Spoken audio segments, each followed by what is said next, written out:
সেনজেরিক উনার দরবারে একজন অন্ধ কালেমা পড়ল। পৃথ্বীরাজের রাজ দরবারে চাকরি করত। এই অন্ধ কর্মচারীকে পৃথ্বীরাজ তাড়িয়ে দিল রাজ দরবার থেকে। অন্ধ এসে খাজার দরবারে এসে অভিযোগ জানালো, হুজুর কালেমা পড়ার কারণে পৃথ্বীরাজ রাজ দরবার থেকে তাড়িয়ে দিয়েছে। হুজুর আপনি তো আল্লাহর ওলি, অভিভাবক আপনি আমার, পৃথ্বীরাজের কাছে আপনি একটা চিঠি পাঠান, পৃথ্বীরাজ যাতে আমার চাকরি ফিরিয়ে দেয়। খাজা আজমিরি চিঠির মধ্যে লেখলো, ও পৃথ্বীরাজ আমি একজন মুসলমান ফকির খাজা আজমিরি বলতেছি, আপনাকে অনুরোধ করি, আমার এই মুসলমান আমার মুরিদ সে অন্ধ গরিব মানুষ, চাকরি না থাকলে বাচ্চারা না খেয়ে থাকবে, আপনি তার চাকরিটা পুনরায় বহাল করে দেন। পৃথ্বীরাজ চিঠি লেখলো, কোনো মুসলমানের চাকরি আমার রাজ দরবারে হবে না। খাজার চিঠিখানা পৃথ্বীরাজ টেনে টেনে ছিঁড়ে ফেললো। খাজার মনে বড় কষ্ট লাগলো। খাজা আল্লাহর দরবারে হাত তুলে বলেন, আল্লাহ রাজত্ব শেষ। রব্বে করিম বলেন, হ্যাঁ পৃথ্বীরাজের রাজত্ব শেষ। ওই দিন রাত্রিবেলা মোহাম্মদ ঘুরি সীমান্তে ঘুমাইতেছিল, স্বপ্নের মধ্যে খাজা দেখায়, ও পৃথ্বীরাজ স্বপ্নের মধ্যে খাজা দেখায়, ও মোহাম্মদ ঘুরি তাড়াতাড়ি ভারতবর্ষ তুমি আক্রমণ করো, আমি খাজা আজমিরি তোমাকে হুকুম প্রদান করলাম। পৃথ্বীরাজ ঘুম থেকে মোহাম্মদ ঘুরি ঘুম থেকে উঠার পরে বলল, না খা আর দেরি না, আমাকে একজন মহান আল্লাহর ওলি স্বপ্ন দেখাইছেন, ভারতবর্ষ আক্রমণ করার জন্য জীবন যাই চলে যাবে, কিন্তু আজ আর দেরি করা যাবে না। মাত্র 1,20,000 সৈন্য নিয়ে মোহাম্মদ ঘুরি আক্রমণ করলো। 3 লক্ষ সৈন্য দিয়েও পৃথ্বীরাজ যুদ্ধের ময়দানে টিকতে পারে নাই। খাজা আজমির থেকে একটা ধুলি নিক্ষেপ করেছিল, বিসমিল্লাহি আল্লাহু আকবার বলে এই ধুলিখানা মেরেছিল আজমির থেকে। ধুলিবালি যায় পড়েছিল পানিপথ প্রান্তরে 100 মাইল দূরে। একবার জোরে বলা যাবে আল্লাহু আকবার। এই আওয়াজ তুলে বলেন, পাওয়ার আছে না নাই? ইসলাম এসেছে আল্লাহর ওলিদেরকে দিয়া, কথা বলে ঠিক না বেটে? যাকে খুশি আমি আল্লাহ বাদশা বানাই, যার কাছ থেকে খুশি আমি আল্লাহ বাদশা ছিনাই নেই। বাজানো তুরস্কের মধ্যে ভূমিকম্প হলো। এই ভূমিকম্পের নাড়া দেওয়ার পরে কত কোটি টাকার মালিক ফকির হয়ে গেছে। কি কথা কর না কেন? বহু কোটি টাকার মালিককে আল্লাহ ফকির বানাই দিলেন, শুধু আল্লাহ ঝাঁকি মারছে। ইন্দোনেশিয়ার সুনামি হলো, 2 লক্ষ মানুষ মারা গেল। আল্লাহ কোরআনে বললেন, ওয়া ইদাল বিহারু ফুজ্জিরাত, আমি সমুদ্রকে উদ্দোলিত করে দিব। সমুদ্রের নিচে আল্লাহ ভূমিকম্প ছেড়ে দিলেন। সারা সমুদ্রের পানিগুলি ইন্দোনেশিয়ার উপর আঘাত করলো। সমস্ত পানিগুলি যখন আঘাত করলো, 2 লক্ষ মানুষ সমুদ্রের পানিতে ভাসিয়ে নিয়ে চলে গেল। কোটি কোটি টাকার মালিক ঘুম থেকে উঠেই দেখলো তারা গরিব হয়ে গেছে, আর কিচ্ছু নাই। মালিককে একসাথে বলতে হবে, কে? সন্দেহ? অতএব দুনিয়ার কিছু নিয়ে গৌরব করা এটা বৃথা। দুনিয়ার কোনো কিছু নিয়ে গৌরব করা বৃথা। আল্লাহর রাসূলকে আল্লাহ একদিন বলে, হাবিব আপনার উম্মতকে বলেন আমার চাদর যাতে না ধরে। আল্লাহ রাসূল পেরেশান হয়ে গেল। আল্লাহ বলো কি? আমার উম্মত তোমার চাদর ধরে? আল্লাহ তোমার চাদর কি? বলে অহংকার, আমি আল্লাহর চাদর। আপনার উম্মতকে না করে আমি আল্লাহর চাদর যাতে না ধরে, এই চাদর যে হাত দেবে আমি আল্লাহ তাকে অবশ্যই দুনিয়ার থেকে পতন দিয়ে দিব। কিন্তু বড় আফসোস, দিন দিন খালি অহংকারই বাড়ে, ভাবে আমার অনেক কিছু হয়ে গেছে। ছাতা কিচ্ছু না, ছাতা কিচ্ছু না। কি অহংকার আছে মানুষের বলেন তো? আজকে যদি একজন মানুষের মৃত্যু হয়, মরণ হয়ে গেল একজন মানুষ, বাংলাদেশের সবচেয়ে বড় ধনী যে ব্যক্তি মারা গেল, মনোযোগ দিবেন, মারা গেল, কোটি কোটি টাকার মালিক মারা গেল, কোন কোন ধনী 70-80 হাজার কোটি টাকা রেখে কবরে চলে গেল। রানী এলিজাবেথ পৃথিবীর সবচেয়ে ধনী ব্যক্তির মধ্যে অন্যতম একজন এবং ক্ষমতাশালী একজন মহিলা ছিলেন। একটা হীরকখণ্ড তার কপালের মধ্যে শোভা পাইত। ৩,৫০০ কোটি মার্কিন ডলার একটা হীরার দাম, কোহিনূর হীরা।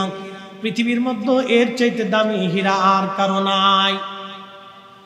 ৩,৫০০ কোটি মার্কিন ডলার বাংলাদেশের টাকা দিয়ে যদি ভাঙ্গাইয়া এই নরসিংদী আপনাদের মাথায় ১,০০০ টাকার বান্ডিল বস্তা করে দেওয়া হয়, তাহলে আপনারা নিয়ে সারতে পারবেন না এত টাকা একটা হীরকখণ্ডের দাম। ৭০ বছর ধরে রানী এলিজাবেথের কপালের মধ্যে সেটা শোভা পাইল। কিন্তু ৭০ বছর পরে যখন সে মারা গেল, ২৪ ঘন্টা পরে তার শরীরের পায়খানা রাস্তা দিয়ে একটা পোকা বের হয়েছে। এটা বাজান আমার কথা না, বিজ্ঞানের কথা। মানুষ মারা যাওয়ার পরে ২৪ ঘন্টা পর থেকে শরীরের ভিতর থেকে পায়খানার রাস্তা দিয়ে একটা পোকা বের হয়ে যায়। এই পোকাটা সারা শরীরের মধ্যে ছড়ায় যায়, দুর্গন্ধ বের হতে থাকে। তখন এই দুর্গন্ধ মানে নিবারণ করার জন্যে দুনিয়াবি মেডিসিন প্রয়োগ করা হয় এবং মেডিসিন দিয়া এই গন্ধ এবং পোকা নিবারণ করার চেষ্টা করা হয়।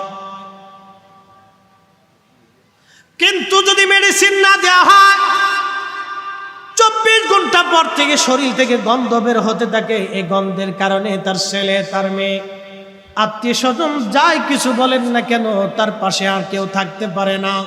তার মানে একজন মানুষ মরে যাওয়ার পরে তার আর কিছুই থাকলো না। ২৪ ঘন্টা পরে গন্ধ বের হয়ে আসলো। কবর দেওয়ার পরে বাজানো ১৭ দিনের মাথায়, ৩ দিনের মাথায় তার পেট ফেটে যাবে, মিসমার হয়ে যাবে। ১৭ দিনের মাথায় সমস্ত শরীরের পচন ধরে যাবে। ২ মাসের মধ্যে তার শরীরে কোনো গোশত থাকে না, হাড্ডি ছাড়া। ১ বছরের মধ্যে হাড্ডিগুলিও বাবা পচে যায়, শেষ। এ জীবনের দাম আছে কি? দম ফেরাইলে ফুটুস, কিচ্ছু নেই। আল্লাহর কসম করে বলি, কেউ আপন নাই। দম ফুরাইলে কবরে আপনার কেউ আপন নাই। যিনি আপন তিনি নবী, যিনি দেখতে আসবে তিনি নবী, কঠিন ওই সময় আপনার পাশে যিনি আসবে তিনি নবী। গোলামি করলে নবীর গোলামি করতে হবে, ভালোবাসলে নবীর আহলে বাইতকে ভালোবেসে যেতে হবে। কথা বলেন ঠিক কিনা? তাকবীর, আল্লাহু আকবার, নারে রিসালাত, ইয়া রাসূলুল্লাহ, শুহাদায়ে কারবালা, জিন্দাবাদ জিন্দাবাদ, মুফতি জহুরুল ইসলাম ফরিদি সাহেব, জিন্দাবাদ জিন্দাবাদ। ভাই সাহেব, বুঝতে কি কোনো অসুবিধা হচ্ছে? কিছু সময় কি ইনশাল্লাহ বসা যাবে? আমি বেশি রাত করব না, খুব ইম্পর্টেন্ট কথাগুলি বলতেছি, এগুলি জানাটা আমাদের জন্য জরুরি। আমরা সবাই ভুলে যাই। আল্লাহ কোরআনের এক আয়াতে ওয়াজ করছে,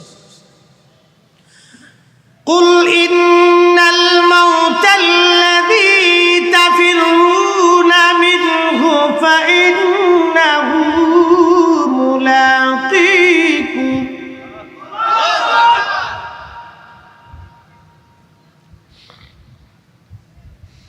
সুম্মা তুরাদ্দুনা ইলা আলিমিল গায়বি ওয়াশ শাহাদাত।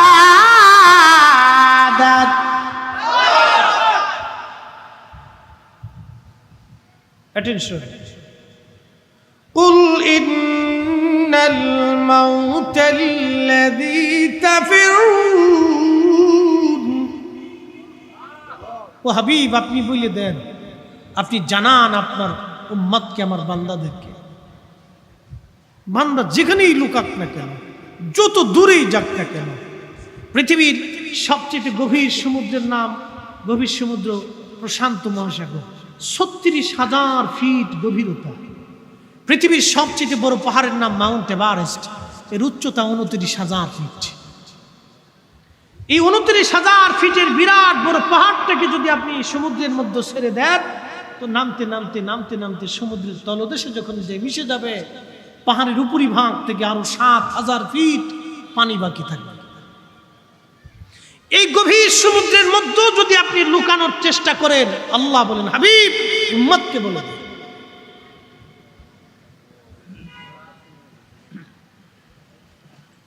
উম্মতকে বলেন, মরণ তার সাথে মুলাকাত করবে, আজরাইল তার সাথে দেখা করবে।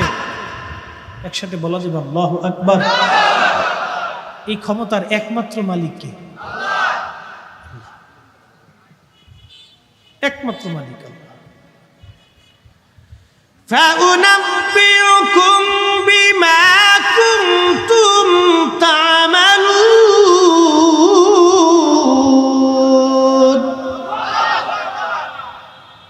কোরআন শরীফ ভালো লাগে? কালাম কার? পৃথিবী এক পাশে রাখবেন, সৃষ্টি এক পাশে, আর আল্লাহর কালাম আর এক পাশে। কোরআনের চাইতে শক্ত দলিল পৃথিবীতে আর কিছু হতে পারে? আজকে আমার দেশে নাস্তিকতায় বিশ্বাসী, ওরা বলে সব প্রকৃতির মাধ্যমে হয়। তোদেরকে জিজ্ঞেস করবেন, বাপ তোর বাচ্চাটাও কি প্রকৃতির মাধ্যমে হয়েছে? নাস্তিকরা জিজ্ঞেস করবেন, ওই যে কয়দিন আগে এক নাস্তিক বলছে আল্লাহ রসুল মরুভূমির ডাকাত ছিল। যারা আল্লাহ রসুলকে মরুভূমির ডাকাত বলে, বুঝবেন ওদের জন্মে ভেজাল আছে। কথা বলেন ঠিক কিনা? ওর জন্ম হয় জোরে জঙ্গলে, আথারে পাথারে, আর না হয় হোটেলে মোটেলে, অবৈধভাবে হয়েছে। খোঁজ নিয়ে দেখেন ওর বাড়ি, খোঁজ নিয়ে দেখেন ওর মাকে জিজ্ঞেস করেন, ওর জন্ম 2 নম্বর ভাবে হয়েছে, আর এক বেটার মাধ্যমে হয়েছে। আল্লাহর কসম করে বলেন এর কোরআন মিথ্যা হবে। উতুল্লিন বাদ যালিকা জানিব। হে নবী, আপনার চরিত্র নিয়ে যারা বাজে কথা বলে, আপনি জেনে রাখেন এদের প্রত্যেকটার জন্মের ভিতরে ভেজাল আছে। সন্দেহ সন্দেহ সন্দেহ করলেও আপনার ঈমান নষ্ট হয়ে যাবে। যে নাস্তিক বলে মানুষ এমনি এমনি হয়, তোকে জিজ্ঞেস করবেন তোর বাপ ছাড়া তুই কেমনে জন্ম নিছিস, তাই কর। কি কথা কন্যা না বুঝেন? ও বাপ ছাড়া তো নিজেও জন্ম হয়নি, তুই এমনি এমনি মানুষ কেমনে হয়? আল্লাহু আকবার। তাহলে একমাত্র মালিক, একমাত্র স্রষ্টা, সন্দেহ। আল্লাহ ডাক দিলেন, আমার হাবিব আপনি আমার বান্দাদেরকে জানান, সৃষ্টির যেখানে আমার বান্দা পালাক না কেন, লুকাক না কেন, মরণ তার সাথে মোলাকাত করবে। সুম্মা তুরাদ্দুনা ইলা আলিমিল গায়বি ওয়াশ শাহাদাত। আমার বান্দা, আমি মালিকের দরবারে তাকে আসতে হবে এমন এক জায়গায়, আমি মালিক তার প্রকাশ্য অপ্রকাশ্য, ওপেন আর গোপন আমি সব জানি। এরপর আমার আল্লাহ বললেন, ফাউনাব্বিউকুম বিমা কুনতুম তা'মালুন। হুজুর আপনি বলে দেন, সে জীবনে যত আমল করেছে, যা করেছে, আমি রব্বে করিম তার আমলনামা তার সামনে পেশ করে দেখাই দিব।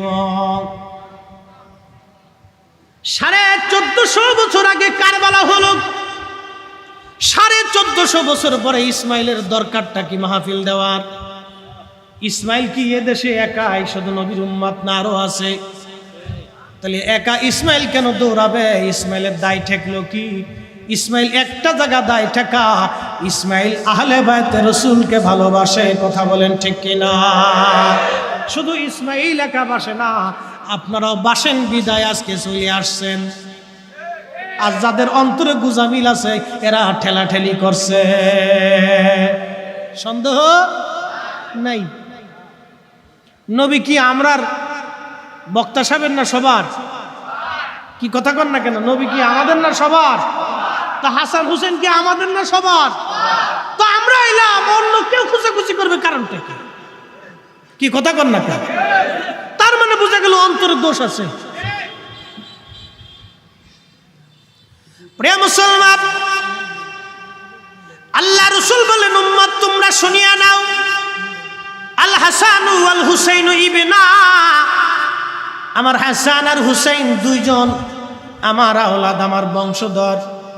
মান আহাব্বাহুমা ফাকাদ আহাব্বানি, আমার হাসান হুসাইনকে যারা ভালোবাসবে, তারা আমি নবীকে ভালোবাসবে।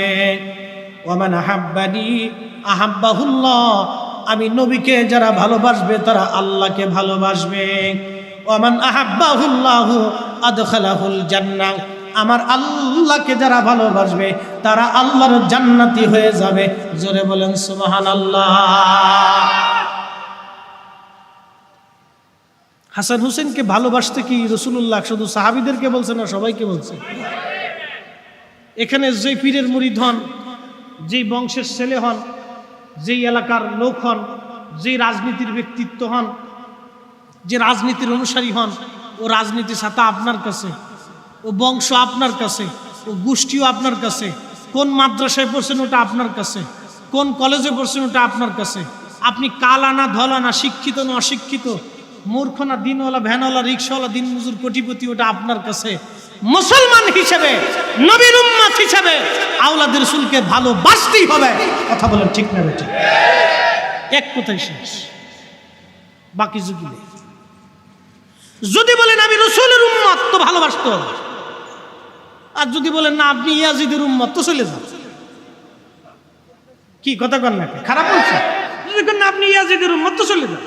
ও কিয়ামতের ময়দানে ইয়াজিদের কাছ থেকে সুপারিশ নিয়ে নেবেন, আর আমরা আমাদের রাসূলের কাছ থেকে সুপারিশ চাইয়ে নিব। কষ্ট হইতেছে? রাত ভরে দলিল দেওয়া লাগবে, রাত ভরে দলিল লাগবে। ওয়াজ করলে কি লাভ, শুনলে কি লাভ? লাভ হবে তার আমলে, আমলেও লাভ হবে না নবী প্রেম না থাকলে দিলে। নবী প্রেম থাকলে দিলে লাভ হবে কম আমলে, সুপারিশ করবেন নবী রোজ হাসরের ময়দানে। জ্ঞানী যারা বুঝে তারা শুধু ইশারায়, নাদানেরে বুঝাইতে পারে আছে কে কোথায়। জ্ঞানীর মতো জ্ঞানী হলে অল্প কথাই বুঝে, কচুর মতো কচু হলে অল্প জালে সিজে। কথা বলেন ঠিক কিনা? হ্যাঁ নরসিংদীবাসী, মাইকের আওয়াজ যত দূরে যায়, নরসিংদীর মুসলমান, ভেলানগরের মুসলমান, এই অঞ্চলে শহরে হাজার হাজার মানুষ, হাজার হাজার মানুষ দাওয়াত পাইছে, কিন্তু হাজার হাজার মানুষই সামিয়ানার নিচে আজ আসতে পারে নাই। ইমাম হুসাইন যেদিন কারবালায় ছিলেন, সেদিন উনার সঙ্গে ছিল মাত্র ৭২ জন, আর ইয়াজিদের পক্ষে ছিল ২২,০০০। সেদিন ইমাম হুসাইনের পক্ষেও কিন্তু মানুষ ছিল না। তাই বলে এটা না ইমাম হুসাইন বেহকের উপরে ছিল, তাই মানে এটা না ইয়াজিদের দলে লোক ছিল বিষয় ইয়াজিদ বেশি জান্নাতি, ইমাম হুসাইনের পক্ষে লোক নাই বিদায় ইমাম হুসাইন জাহান্নামী, বিষয়টা এরকম না। যুবকরে, জান্নাতে যদি যাইতে চাও, ইমাম হাসান হুসাইনের সিগনেচার লাগবে। আপনি ঠিক বললেও ঠিক, ও সাতার না ঠিক বললেও ঠিক, কারণ আপনার আমার ঠিক আর বেঠিক দিয়া ইমাম হাসান হুসাইন জান্নাতের যুবকদের সর্দার হয় নাই। উনাদেরকে জান্নাতের যুবকদের সর্দার কিন্তু আল্লাহ কর্তৃক নির্বাচিত। উনরা যখন ছোট ছিল, দুনিয়াতে ছিল, তখনই নবী বলে গেছে এরা 2 জন জান্নাতের যুবকদের সর্দার। তার মানে এরাও দুনিয়ার থেকে জান্নাতের সার্টিফিকেট নিয়ে গেছে। কি কথা কোন ঠিক কিনা?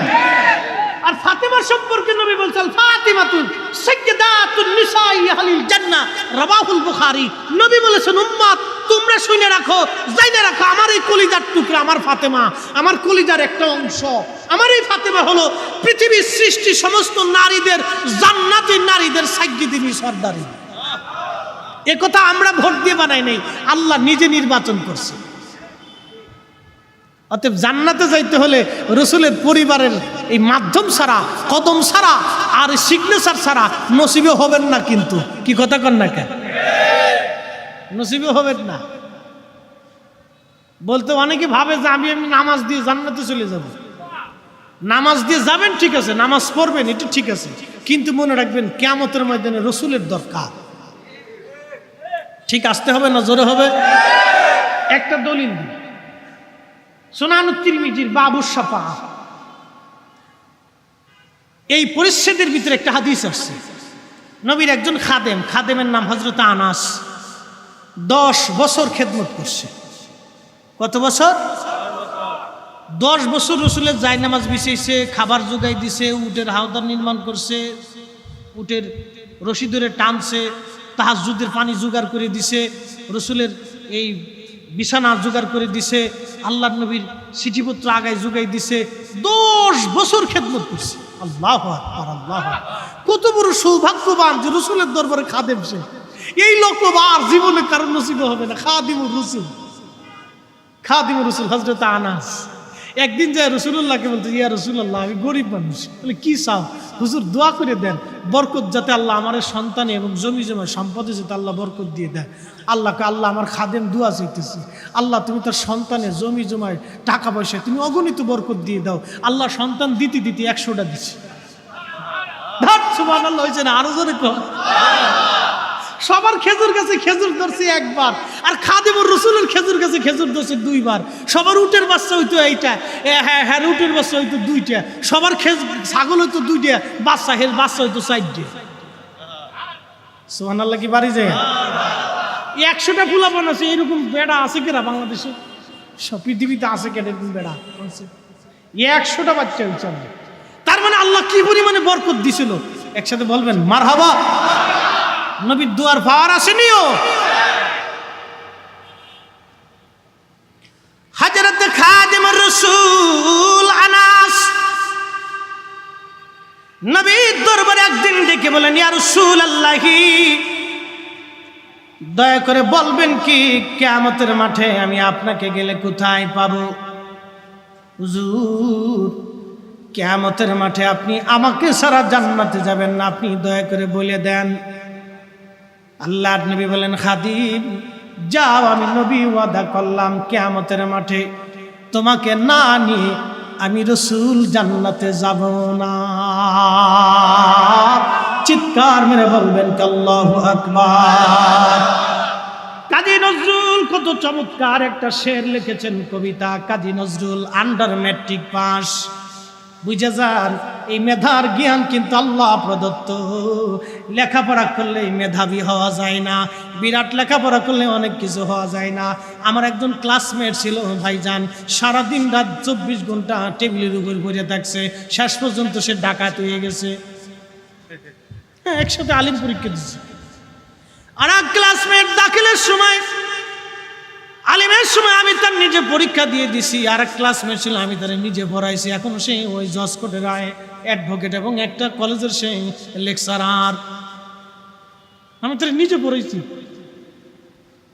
ফোন দেয়, আমার খুব মহব্বত করে, দোস্ত কেমন আছে? না আলহামদুলিল্লাহ। দোস্ত তোমার আল্লাহ বক্তব্য বানাই দিছে, আমার আল্লাহ আরেক দিকে। আল্লাহ এক একজন দেখে একটা খেদমত করে। আর কয়েকজন পুলিশ অফিসার, একজন সেনাবাহিনীর অফিসার, এক একজন এক এক দিকে গেছে। আবার কেউ আমার ক্লাসের সবচেয়ে ফার্স্ট বয়, যে সে এখন চাকরি করে না, খালি ববকুলে ঘুরে বেড়ায় নাই। এই জন্য বলি, হবে না মালিকের ইচ্ছা ছাড়া। কাজী নজরুল আন্ডার ম্যাট্রিক, জীবনীর উপরে থিসিস করা লাগে। নামের আগে ডক্টর লাগানোর আগে তার নামের জীবনীর উপরে থিসিস এমফিল করে আমার দেশের ছেলেরা নামের আগে ডক্টর লাগায়। কাজী নজরুল কত চমৎকার আমার নবীর শানে একটা নাত লিখেছেন। শ্রেষ্ঠ নবী দিলাম রে তরিয়ে নিতে রোজ হাসরে, শ্রেষ্ঠ নবী দিলাম রে তরিয়ে নিতে রোজ হাসরে, পথ না ভুলি তাই তো দিলে, পথ না ভুলি তাই তো দিলে, পাক কুরআনের বাণী খুদা তোমার মেহেরবানি। বলেন সুন্দর ফল সুন্দর ফল, মিঠা নদীর পানি খুদা তোমার মেহেরবানি, খুদা তোমার মেহেরবানি।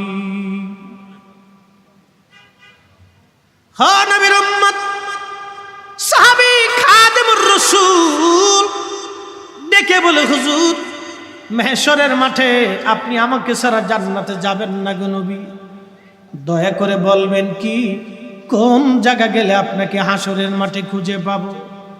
আল্লাহর নবী ডাক দিলেন, সাহাবী তুমি আমাকে মিজানের পাল্লায় গেলে খুঁজে পাবে। বলে, হুজুর মিজানের পাল্লায় যদি না পাই? সাহাবী চলে যাবে হাউজে কাউসারে। নবী গো, হাউজে কাউসারে যদি খুঁজে না পাই? সাহাবী চলে যাবে ফুলসিরাতের পারে। নবী গো, ফুলসিরাতের ঘাটে যদি আপনাকে খুঁজে না পাই? সাহাবী খাদিম এই তিনটা জায়গা তুমি আমাকে পাবা, 1 নম্বর আমাকে মিজানে, 2 নম্বর হাউজে, 3 নম্বর ফুলসিরাতের ঘাটে। এই 3টা জায়গায় তুমি খুঁজবা, এই 3টা জায়গায় আমি হাসরের মাঠে দাঁড়াবো। আমার গুনাহগার উম্মত যাতে জাহান্নামে চলে না যায়। চিৎকার করে বলেন না মারহাবা। রসুল লাগবে নি? হ্যাঁ, আওয়াজ আসতে বলতেছে রসুল লাগবে নি? খালি লাগবে মরে দেখেন। দুনিয়া অল্প সময়ের জন্য। এই দুনিয়ার মাটি কত রাজা বাচ্চাকে ধূলিসাৎ করে দিছে, কত ক্ষমতা বলা মানুষকে ধূলিসাৎ করে দিয়েছে।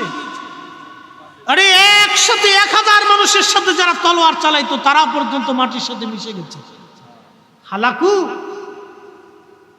চেঙ্গিস 1-2 কোটি মানুষ হত্যা করেছিল চেঙ্গিস খান রাজত্ব বাঁচানোর জন্য। 2 কোটি মানুষ, কল্পনা করতে পারবেন?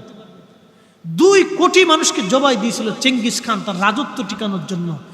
আজ চেঙ্গিস খানের সমাধিও খুঁজে পাওয়া যায় না। হালাকু ইরাকের বাগদাদে 3 দিনে 16 লক্ষ মানুষ জবাই দিয়েছিল। 3 দিনে কল্পনা করতে পারবেন ইরাকের বাগদাদে কি বিভীষিকাময় চলেছিল?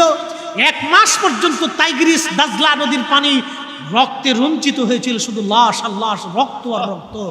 16 লক্ষ মানুষ মেরেছিল। 20 লক্ষ মানুষের 16 লক্ষ মানুষ মেরে ফেলেছিল, মাত্র 4 লক্ষ মানুষ বেঁচে ছিল।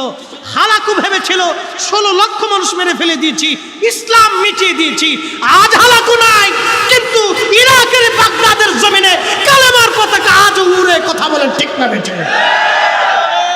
তাকবীর, আল্লাহু আকবার, নারে রিসালাত, আহলে সুন্নাত ওয়াল জামাত জিন্দাবাদ। ইসলাম এখনো আছে, হালাকু নাই, চেঙ্গিস নাই, এই সব মিটে গেছে। পৃথ্বীরাজ ভেবেছিল মুসলমান বিদায় করে দেবে। খাজা মাইনুদ্দিন চিশত, আজমারি, সঞ্জিরি না বললেই তো নয়। ছেলেরা তো ইতিহাস জানে না, পাতিহাস মানে ও সাতা কি পরে না পরে ও জানে, ভালো জানে। খাজা মাইনুদ্দিন চিশত, আজমারি, সঞ্জিরি, আল্লাহু আকবার। হযরত খাজা আজমারি সঞ্জিরি, উনার দরবারে একজন অন্ধ কালেমা পড়ল। পৃথ্বীরাজের রাজ দরবারে চাকরি করত। এই অন্ধ কর্মচারীকে পৃথ্বীরাজ তাড়িয়ে দিল রাজ দরবার থেকে। অন্ধ এসে খাজার দরবারে এসে অভিযোগ জানালো, হুজুর কালেমা পড়ার কারণে পৃথ্বীরাজ রাজ দরবার থেকে তাড়িয়ে দিয়েছে। হুজুর আপনি তো আল্লাহর ওলি, অভিভাবক আপনি আমার, পৃথ্বীরাজের কাছে আপনি একটা চিঠি পাঠান, পৃথ্বীরাজ যাতে আমার চাকরি ফিরিয়ে দেয়। খাজা আজমিরি চিঠির মধ্যে লেখলো, ও পৃথ্বীরাজ আমি একজন মুসলমান ফকির, খাজা আজমিরি বলতেছি, আপনাকে অনুরোধ করি, আমার এই মুসলমান আমার মুরিদ, সে অন্ধ গরিব মানুষ, চাকরি না থাকলে বাচ্চারা না খেয়ে থাকবে, আপনি তার চাকরিটা পুনরায় বহাল করে দেন। পৃথ্বীরাজ চিঠি লেখলো, কোনো মুসলমানের চাকরি আমার রাজ দরবারে হবে না। খাজার চিঠিখানা পৃথ্বীরাজ টেনে টেনে ছিঁড়ে ফেললো। খাজার মনে বড় কষ্ট লাগলো। খাজা আল্লাহর দরবারে হাত তুলে বলেন, আল্লাহ রাজত্ব শেষ।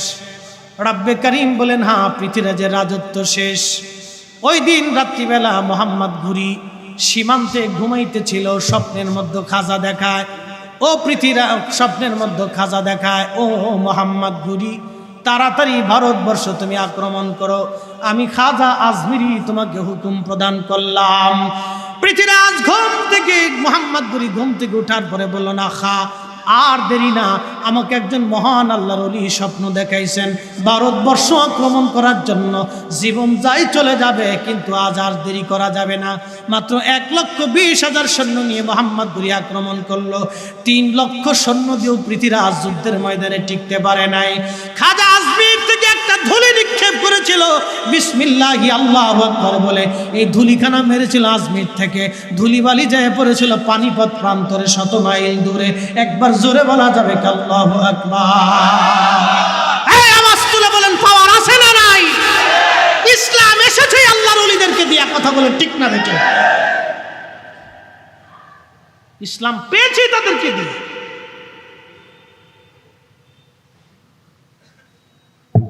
আজকে একদল আইসা বুকে হাত বেঁধে নামাজ পড়ে হাতে বুঝতেছে যে ধর্ম উনিই শিখে গেছে। হ্যাঁ, এমন ভাব লইছে আমার তারাবির নামাজ 20 টাকা চুরি করে 8 টাকা বানাই ফেলেছে, 12 রাকাতই নাই, জুতা চুরু তো ভালো। কি কথা কর না কেন? আমার নামাজ চুরি করে ফেলছে। খাজা আজমিরি কি সারা জীবন না খেতে গেছিল নামাজ চুরি করার জন্য? শাহ জালাল ইয়ামানি মুজাররিদি শুধু ইয়ামান থেকে পায়ে হেঁটে হেঁটে এসেছিল নামাজ চুরির জন্য।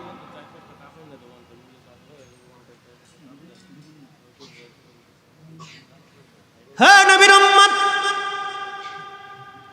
আসেন এইদিকে, আল্লাহ কথা বাড়াবো না। ওলিদের অবদানে দিন পেয়েছি, মূল কথা যেখানে ছিলাম সেখানে ফিরে যাচ্ছি। তাহলে বলেন, আমরা এমন একজন মালিকের কাছে ফিরে যাব, সেই মালিকের নাম কি? আপনার ওপেন আর গোপন যা আছে সব আল্লাহ রাব্বুল আলামিন জানেন, এখানে কোনো সন্দেহ নাই। বাজানো, দুনিয়াটা অল্প সময়ের জন্য আমরা আসছি, এখান থেকে 2টা জিনিস আমাকে নিয়ে যাওয়া লাগবে। পৃথিবীতে অহংকার দেখায় কোনো লাভ নাই, পৃথিবীতে গর্ব দেখায় কোনো লাভ নাই, এলেমের অহংকার দেখায় কোনো লাভ নাই। এই জন্য আমার পীর মুর্শিদ একটা শের আমাদেরকে গাইতেন, এলেমের বাহাদুরি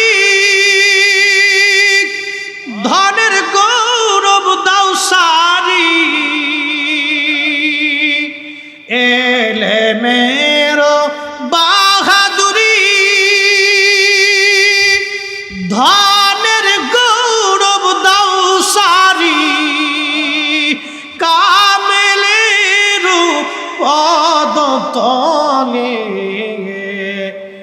জীবনটুকু দাও ঢালি।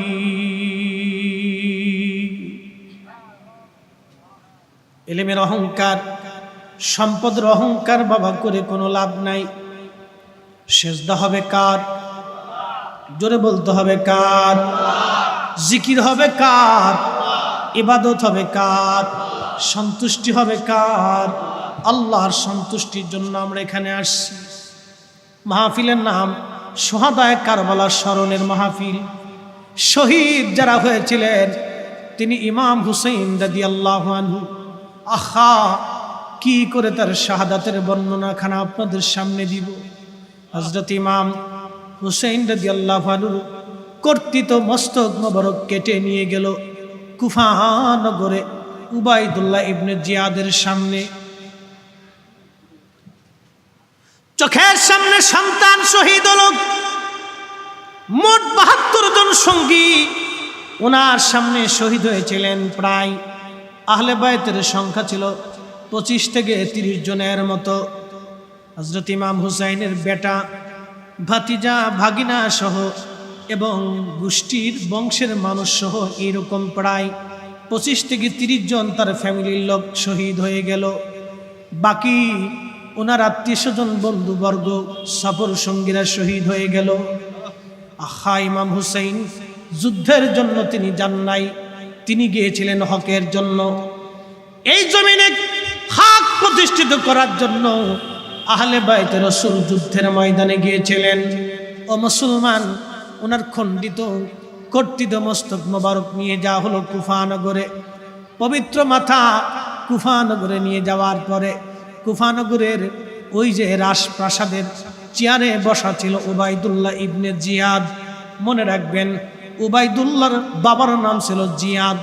জিয়াদের কোনো বাবার পরিচয় ছিল না। জিয়াদ জন্ম নিয়েছিল অবৈধভাবে, এই যারর সন্তান ছিল। জিয়াদের ঘরে আল্লাহ একটা সন্তান দিলেন, তার নাম রাখা হলো উবাইদুল্লাহ। উবাইদুল্লাহর মায়ের নাম ছিল মারজানা। এই মহিলা খুব ভদ্র মহিলা ছিল এবং এই মহিলা তার ছেলেকে ভর্ৎসনা করেছিল, ছেলেকে গালিগালাজ করেছিল। ইমাম হুসেনকে শহীদ করার পরে উবাইদুল্লাহ ইবনে জিয়াদের সামনে ইমাম হুসেন রাদিয়াল্লাহু আনহুর মস্তক রাখা হয়েছে। হযরত ইমাম হুসেন রাদিয়াল্লাহু তাআলা আনহুর মস্তক মোবারক, মাথা মোবারক যখন রাখা হলো, ঠিক তখনই উবাইদুল্লাহ একটা লাঠি হাতে করে ইমাম হুসেইনের মুখের মধ্যে, চোখের মধ্যে এবং মাথার মধ্যে আঘাত করতেছিল, মৃদু মৃদু ধাক্কা মারতেছিল এবং ঠুকাইতেছিল। আর বলতেছিল, হুসাইন বুঝতেই পারলি ইয়াজিদের সাথে বিবাদ করলে তার কি ফল হয়। মজলিসের মধ্যে হাজারে হাজার মুসলমান কেউ প্রতিবাদ করে নাই। একজন সাহাবী ওই মজলিসের মধ্যে দাঁড়ানো ছিল, তার নাম যায়েদ বিন আরকাম রাদিয়াল্লাহু আনহু। তিনি সহ্য করতে পারেন নাই। বৃদ্ধ সাহাবী লাঠির উপরে ভর দিয়ে তিনি মজলিসে আহলে বাইত রাসূলকে এক নজর দেখার জন্য এসেছিলেন। হযরত ইমাম হুসাইন যখন ছোট, হযরত যায়েদ বিন আরকাম রাদিয়াল্লাহু আনহু তখন কেবলমাত্র ওই রসুলের দরবারে কাটান, তখন তিনি যুবক ছিলেন। ইমাম হুসাইন যখন শহীদ হয়ে যান তখন তিনি বৃদ্ধ হয়ে গেছেন। একটা লাঠির উপরে ভর দিয়ে তিনি আজ আসছেন ইমাম হুসাইনকে এক নজর দেখার জন্য। এসে দেখতেছেন উবাইদুল্লাহ ইবনে জিয়াদ তাকে অপমান করতেছে, লাঠি দিয়ে আঘাত করতেছে।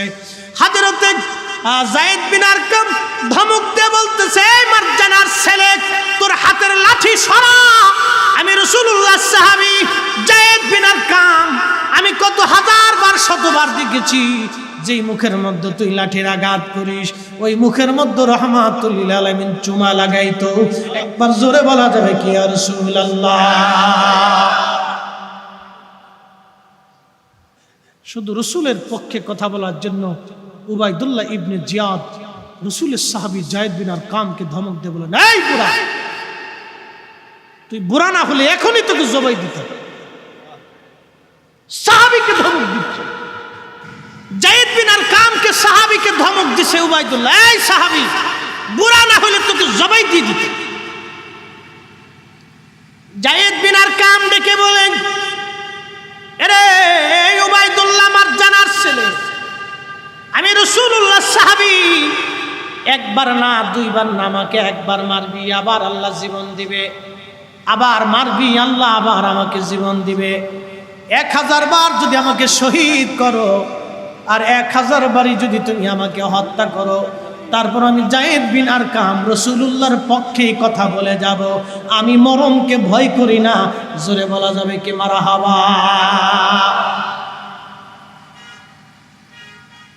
হ্যাঁ নরসিংদীর মুসলমান, রাসূল কারীমের সাহাবী যায়েদ বিন আরকাম রাদিয়াল্লাহু আনহুকে সেদিন ঘাট ধাক্কা দিয়ে দিয়ে মজলিস থেকে সেদিন বের করে দেওয়া হলো। অথচ আল্লাহর নবী বলেন, সাহাবী কান নুজুম, আমার সাহাবীরা আকাশের নক্ষত্র তুল্য। আমার সাহাবীরা আকাশের নক্ষত্র তুল্য। আল্লাহর নবী সাহাবীদেরকে এই পরিমাণে সম্মান দিয়েছিলেন। যায়েদ বিন আরকাম রাদিয়াল্লাহু আনহুকে সেদিন ঘাট ধাক্কা দিয়ে বের করে নিয়ে দেওয়া হলো। রসুলের আরেকজন সাহাবী, তার নাম ছিল আবু বারজা আসলামী রাদিয়াল্লাহু আনহু। ইমাম হুসাইনের পবিত্র মস্তক যখন নিয়ে যাওয়া হলো সিরিয়ার রাজধানী দামেস্ক, ইয়াজিদের সামনে নিয়ে যাওয়ার পরে ইয়াজিদ একটা লাঠি দিয়ে ইমাম হুসাইনের জবানের মধ্যে আঘাত করতেছিল, মৃদু মৃদু চোখের মধ্যে আঘাত করতেছিল। ইমাম ইবনে কাসির আল বেদার মধ্যে লেখেন, আবু বারজা আসলামী রাদিয়াল্লাহু আনহু সহ্য করতে পারেন নাই।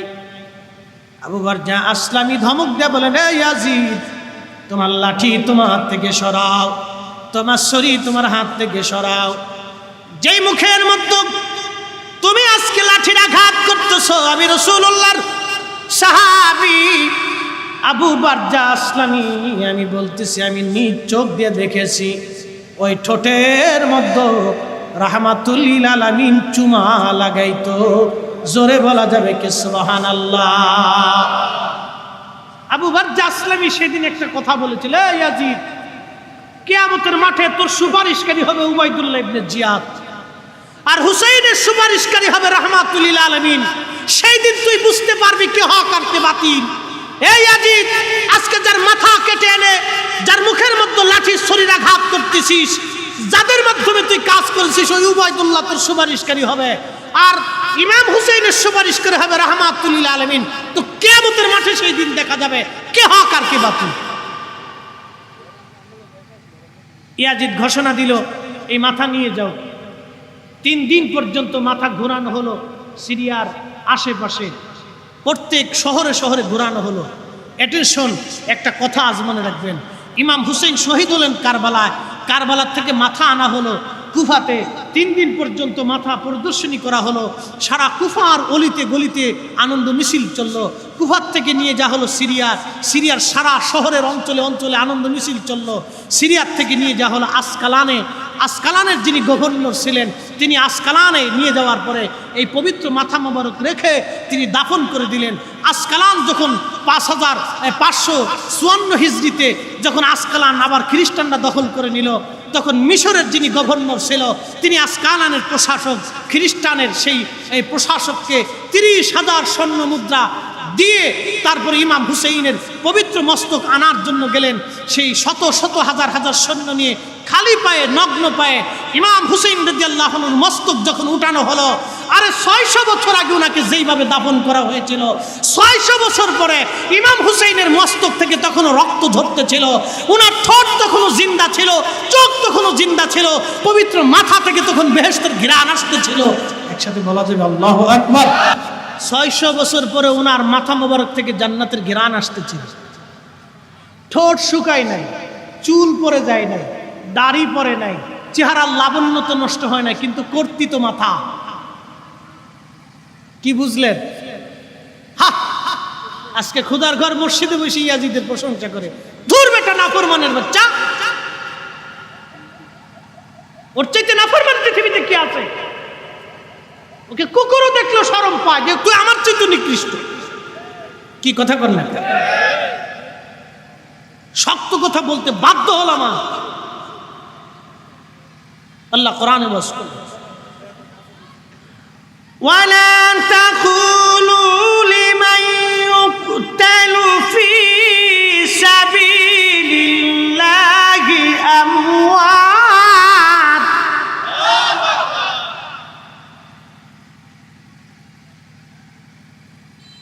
বাল আহইয়াউ ওয়ালাকিন লা তাশউরুন।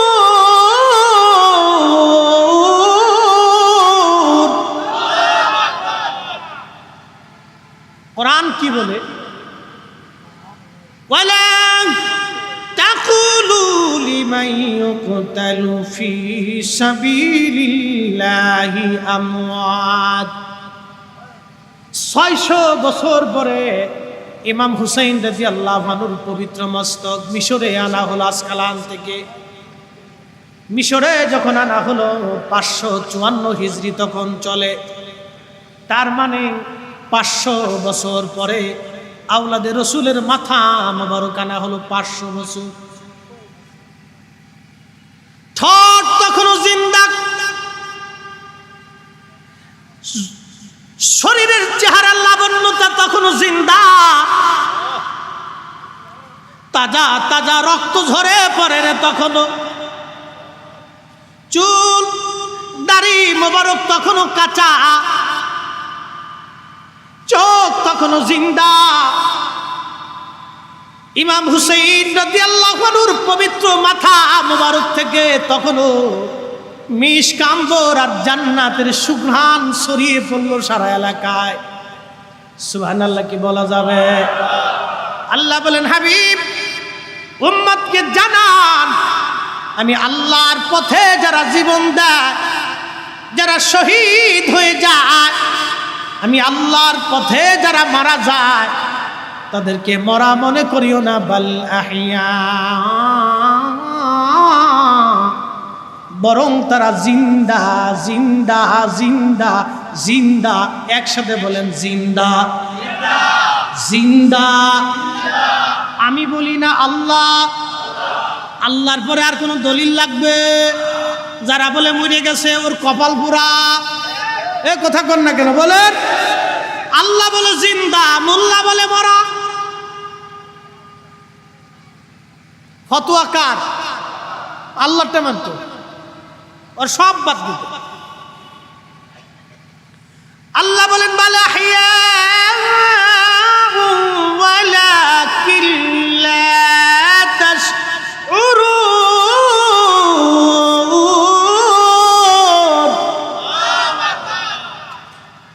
আল্লাহ বলেন তোমরা বুঝো না, তোমরা অনুধাবন করো না, তারা জিন্দা, তোমরা বুঝো না। 500 বছর পরও ইমাম হুসাইন রাদিয়াল্লাহু আনহুর পবিত্র মস্তক থেকে সুঘ্রাণ আসে, তখনও জিন্দারে মাথা, এখনো সেই মাথা মিশরে আছে। বাজানো, আল্লাহ আমাদের বুঝার তৌফিক দান করুন। আওয়াজ তুলে বলেন আমিন। ও মুসলমান, এই জন্য আপনাদেরকে বলবো, বুঝে যাওয়াটা জরুরি, শিখে যাওয়াটা জরুরি। এই জন্য আজকের মাহফিলটা অনেক বড় বরকতওয়ালা মাহফিল। দেশে হাজার হাজার মাহফিল হবে, কিন্তু আহলে বাইত রাসূলের স্মরণে মাহফিল হবে না।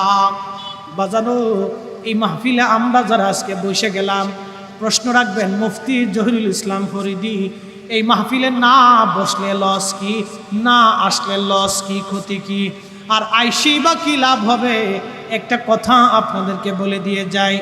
প্রশ্ন রাখতে পারেন, শুহাদা কারবালা মাহফিলে না দিলেই বা কি হয়, মাহফিলে না আসলেই বা কি হয়? প্রশ্ন রাখতে পারেন মুফতি জহিরুল ইসলাম ফরিদি, না আসলে কি হবে আর আসলে কি হবে?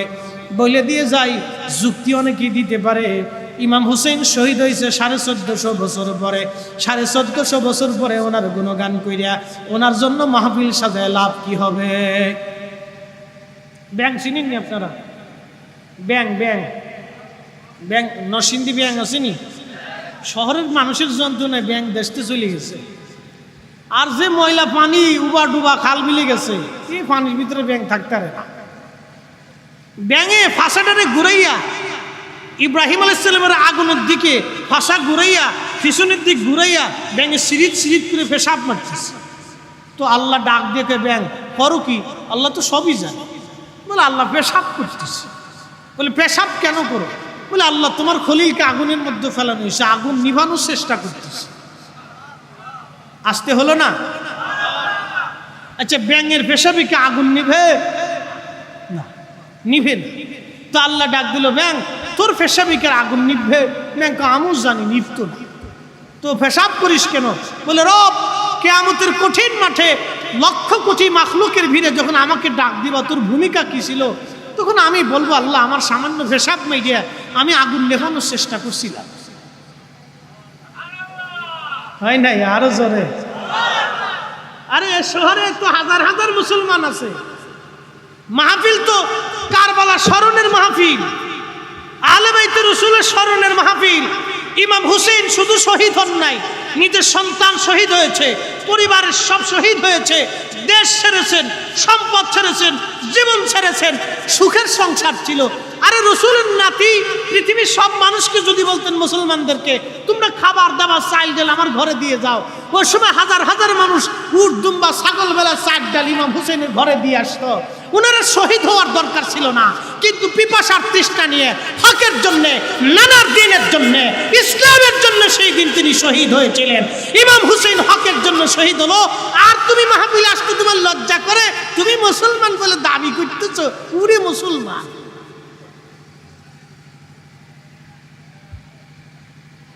আমরা ব্যাঙের তরিকে আছি, কিচ্ছু না হলেও পেশাব করে দিয়ে আমরা পক্ষে থাকার চেষ্টায় আছি। কথা কোন ঠিক কিনা? ব্যাঙে পেশাব করে দিয়ে ইব্রাহিমের পক্ষে ছিল, আমরা মাহফিলে আইসে দিয়া আমরা আহলে বাইতের পক্ষে আসি, রাসূলুল্লাহর পক্ষে আসি। কথা বলেন ঠিক কিনা? এটা আমাদের দাবি, এটাই আমাদের চাওয়া, আর কিচ্ছু নেই। আল্লাহ আমাদের কাছে টাকা পয়সা চাইছে যে ইমাম হুসেন শহীদ হয়ে গেছে, তোরা যারা আমার বান্দা আছো, টাকা পয়সা সোনা দানা যা আছে সব আমার কাছে নিয়ে আয়। চাইছে? চাই না। আল্লাহ কি চাইছে? অন্তরের ভালোবাসা। তুমি মহাব্বত করে আসো কিনা, বসো কিনা, দেও কিনা, এটাই আল্লাহ চাইছে। তো যা হোক, আমি আর কথা বাড়াবো না, বেশি রাত করলে কষ্ট হবে। ভাই ইসমাইল এই 25 বছর ধরে মাহফিলটা চলমান, আপনারা সহযোগিতা করবেন। ওনার দিকে তাকায় না, ইসমাইলের দিকে তাকায় না, সহযোগিতা করবেন আল্লাহ রসুলের আওলাদদের দিকে তাকায়। কি কথা কোন ঠিক কিনা? ইসমাইল, ইব্রাহিম, ওই অন্য কোনো ব্যক্তি এখানে ফ্যাক্ট না, ফ্যাক্ট হলো আহলে বাইত রাসূল যারা শহীদ হয়েছিলেন, ওনাদের মহাব্বতের দিকে তাকাইয়া আপনার ডানে বামে থাকবেন। আল্লাহ সকলকে তৌফিক দিক বলে না। আমি কষ্ট হচ্ছে না আপনাদের? বলি শাহাদাতের মৃত্যুটা এমন একটা দামি মৃত্যু, আল্লাহ রসুল বলছেন মরতে দেরি হবে তো মাগার জান্নাতে যেতে দেরি হবে। আল্লাহু আকবার, আল্লাহু আকবার। আল্লাহ প্রত্যেকের এই শাহাদাতের মৃত্যু নসিব করুন, বলে না আমিন। এটা অনেক বড় দামি মৃত্যু। মোহতারাম উপস্থিতি, এই দুনিয়া থেকে আমরা সবাই চলে যাব, দুইটা জিনিস নিয়ে যেতে হবে, ওয়াজ শেষ। কয়টা? দুইটা নিতে হবে। আল্লাহ ওয়াজ করে, ইন্নাল্লাযীনা আমানু ওয়া আমিলুস সালিহাতি উলাইকা হুম খায়রুল বারিয়া।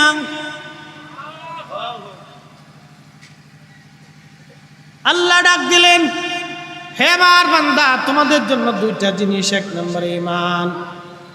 যারা ঈমান এবং আমল নিয়ে কবরে যাবা, তোমরা শুনিয়ে নাও, উলাইকা হুম খায়রুল বারিয়া, তারা সৃষ্টির মধ্যে তারা সেরা।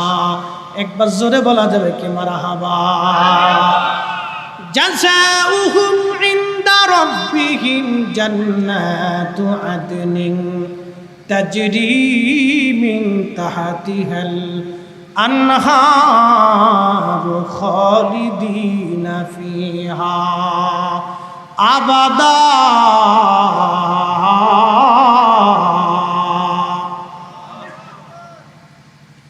আল্লাহ বলেন, আমি তাদের জন্য একটা জান্নাত বানাইছি। জান্নাত, এই জান্নাতের নিচ দিয়ে নহর প্রবাহিত হবে, নদী। একটা মধুর, আর একটা শরবত, আর একটা দুধের, আর একটা পানির। কতদিন এই জান্নাতে তারা থাকবে? আল্লাহ বললেন, খালিদিনা ফিহা আবাদা, চিরদিন চিরদিন চিরদিন এই জান্নাতের মধ্যে তারা থাকবে। এই জান্নাতের যুবকদের সর্দার ইমাম হাসান হুসাইন, এই জান্নাতের যুবকদের সর্দার, চিরদিন জান্নাতের যুবকদের সর্দার ইমাম হাসান আর হুসাইন। এদের মোহাব্বতে এই মাহফিলে আমরা যারা আসছি, আমরা ব্যাঙের মতো আহলে বাইতের পক্ষে আসি এবং থাকবো। কথা বলেন ঠিক কিনা? আল্লাহ কবুল করুন, জোরে বলেন আমিন।